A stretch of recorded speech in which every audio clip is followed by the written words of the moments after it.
నన్ను బలపరచు క్రీస్తు యందు నేను సమస్తము చేయగలను. దేవుడు మన పక్షమునుండగా మనకి విరోధి ఎవడు? ఆమేన్, ఆమేన్. ఆ మాటను అలా పలుకుతున్న యోబు భార్య ఈరోజు ఒకసారి ఆలోచిద్దాం. నువ్వు ఎక్కడెక్కడ పెట్టబడి ఉన్నావు?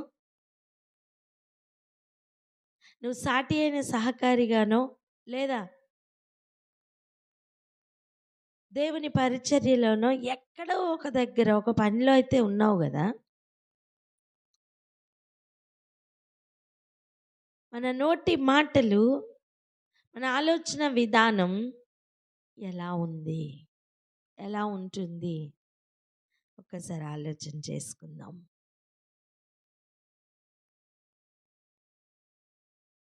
దేవుని యొద్ద నుండి వస్తున్న లేదా దేవుని రాజ్యంనకు పనికొచ్చే విధంగా మన మాటలు కానీ మన ప్రవర్తన కానీ ఉందా లేదా చెక్ చేసుకుందాం. ఇది అల్టిమేట్ లెవెల్ అండి. ఇది ఎటువంటి లెవెల్? ఇది అల్టిమేట్ లెవెల్. కనిపిస్తుందా? మూర్ఖత కనపరచడంలో అల్టిమేట్ లెవెల్ ఇది. గుర్తుపట్టాడండి యోబు,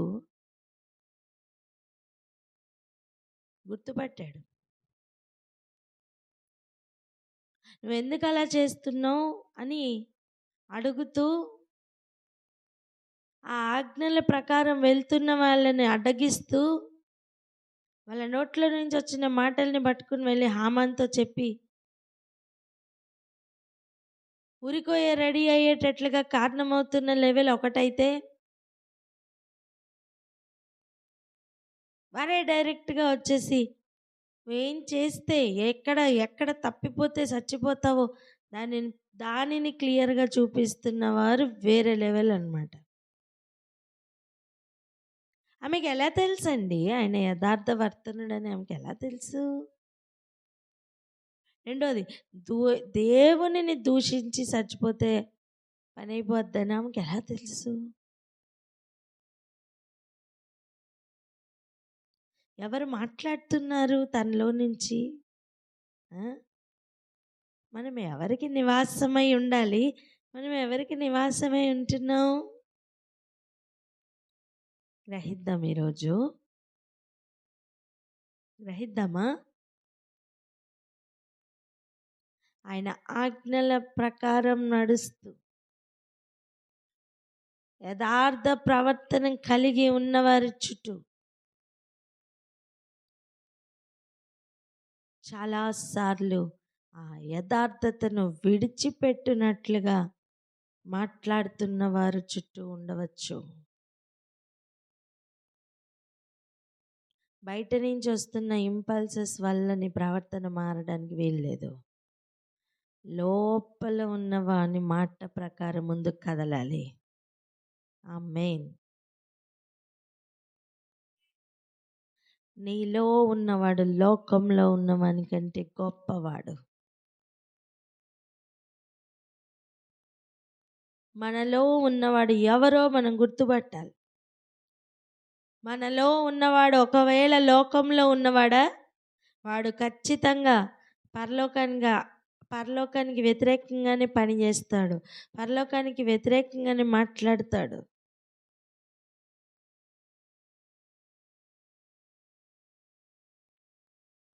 మనలో ఉన్నవాడు లోకంలో ఉన్నవాని కంటే గొప్పవాడై ఉన్నాడా? ఇక ఎక్కడా కూడా ఏది ఆగేది అవసరం లేదు. యోబు తొనికాడా, మెనికాడా? ఏం లేదు. పరిస్థితి ఎలా ఉంది? బూడిదలో కూర్చున్నాడండి. అసలు ఒకసారి ఆలోచించండి, పరిస్థితి ఎంత దయనీయమైన పరిస్థితి. నొప్పి తట్టుకోలేక, దురదలు తట్టుకోలేక రసికారుతుంటే ఇక చిల్ల పెంకులు పట్టుకొని గీక్కుంటున్నాడట. చిన్న గోరుతో గోకితేనే ఒక పుండు ఎంత సెప్టిక్ అవుతుందో, అటువంటిది చిల్ల పెంకులు పట్టుకొని గీరుతుంటే ఆ శరీరం ఎక్కడ తట్టుకొని ఉంటుందండి?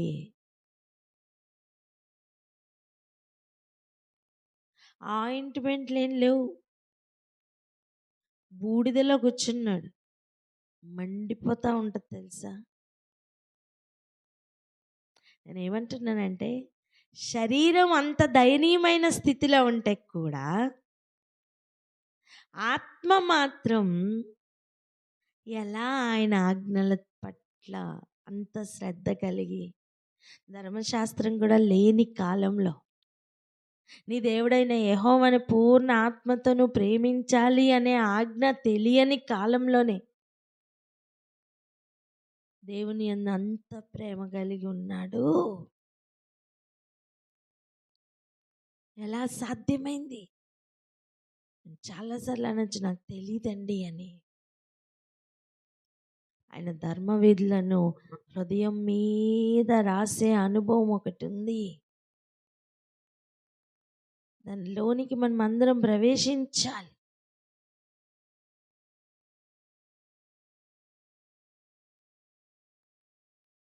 మనం మనం మనమైనా ఎవరితోనన్నా ఉంటాం, లేదా మనతోనైనా ఎవరైనా ఉంటారు. అటువంటి సమయం మనం దేవుని రాజ్యానికి సహకారులుగా నిలబడుతున్నామా,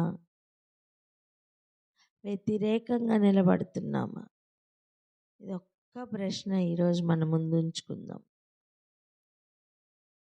మన ప్రవర్తన, మన మాట విధానం ఎలా ఉంది ఆలోచన చేసుకుందాం. మన్ను అయినది నిజంగానే మన్ను వల్లే మళ్ళీ వెనక్కి వెళ్ళిపోతుంది. మన్ను అయిన తయారైనప్పటి నుంచి మన్ను వల్లే వెనక్కి వెళ్ళిపోయేంత వరకు కూడా ఈ మన్నుకు వచ్చే ఆహారం అదే మన్ను నుంచి వస్తుంది. ఏ మన్ను నుంచి తయారైందో శరీరం, అదే మన్ను నుంచి వస్తున్న ఆహారం అది. అందుకే చూడండి, ఆజ్ఞల మార్గంలో వెళ్తున్న ఇశ్రాయేలీల సైన్యమునకు మన్నాతో పోషించారు. ఆ మన్నా ఈ భూమి మీద ఉన్న పంటలలో ఒకటి కాదు. హల్లెలూయా అని చెప్పరే. ఈ భూమి మీద ఉన్న ఆహారం కాదు. ఈ భూమిలో మొలుచుచున్న ఆహారం కాదు. నేను అంటాను, శాపగ్రస్తంగా మారిన భూమి. ఎందుకంటే నీ నిమిత్తము నేల శపించబడినది చెప్పారా లేదా ప్రభు? ఆదాము, నువ్వు వద్దన్న పండు తిన్నావు గనుక, దీనిని చేసావు గనుక నీ నిమిత్తము నేల శపించబడి ఉన్నది అని చెప్పారు. అటువంటి శపించబడిన నేల నుండి శాపితమైన ఆహారమే కదా బయటకు వస్తుంది. దానిని దేవునికి కృతజ్ఞతలు చెల్లించినప్పుడు అది పవిత్రపరచబడుతుంది.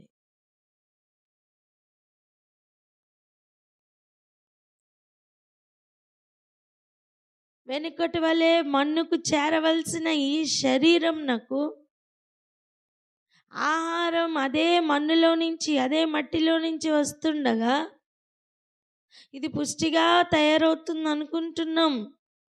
కానీ ఆజ్ఞల మార్గంలో వెళ్తున్నప్పుడు పరలోకపు మన్నా ఆ రోజు ఎలా అయితే ఇశ్రాయేలీలు భుజించారో, అలా వాక్యం అనే మరుగైన మన్నా, వాక్యం అనే ఆహారం ఈరోజు భుజించాలి. అప్పుడు ఏమవుతుందో తెలుసా? చెప్పులు అరగని ఒక అనుభవం, వస్త్రములు పాతగిల్లని ఒక అనుభవం ఉందే.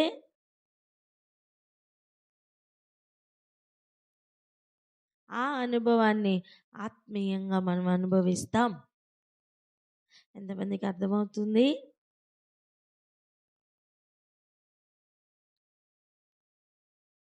ఈరోజు గ్రహింపులోనికి వస్తే ఈ విషయాల కొరకు ప్రార్థన చేసుకుందామా? మనం ఎవరి ఇష్టాన్ని నెరవేరుస్తున్నాం? అపవాది ఇష్టమా, దేవుని చిత్తమా? ఎవరో ఒకరు ఖచ్చితంగా నివసిస్తారు మనలో. అది దేవుడైనా లేదా అపవాది అయినా ఎవరో ఒకరు నివసిస్తారు.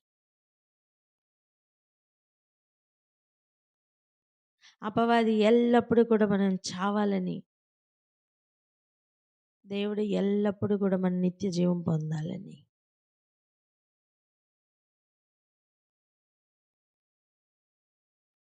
ఏ మాటలు మనకి ఇంపుగా అనిపిస్తున్నాయి ఈరోజు గ్రహిద్దాం.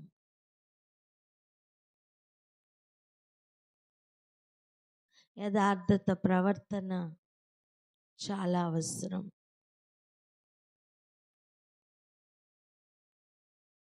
ఆయన పర్వతం దగ్గర నివసించాలంటే ఉండవలసిన ఫస్ట్ క్వాలిటీ యథార్థత.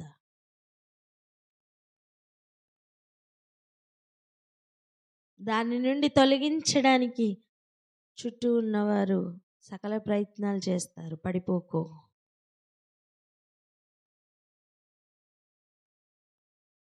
ఒకటి పడిపోకు, రెండోది పడగొట్టకు.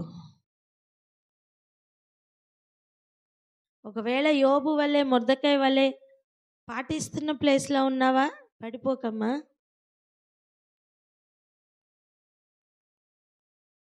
ఒకవేళ ఆ తోడుగా ఉన్న వారిలో ఒకరిగా ఉన్న ఆలోచన గనక మనకు పుడుతుందా, ఈరోజు మారు మనసు పొందుదాం, ప్రవర్తన మార్చుకుందాం. ఏది దేవుని కార్యమో ఏది కాదో గుర్తుపడదాం. మూర్ఖురాలు మాట్లాడినట్టుగా మాట్లాడద్దు మనం.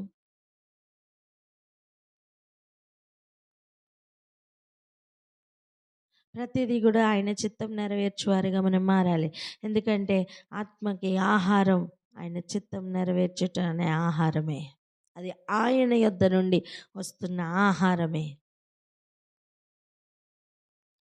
ఆయన యొద్ద నుండి వస్తున్న ఆహారమును కూడా ఈ భూమి నుంచి వస్తున్న ఆహారం అడ్డగిస్తూ ఉంటుంది.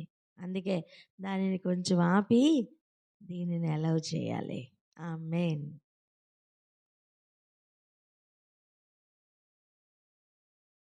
ప్రార్థన చేసుకుందాం.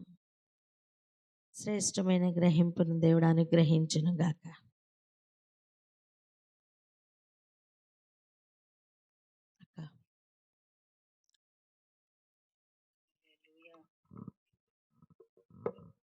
ప్రార్థన చేసుకుందామండి.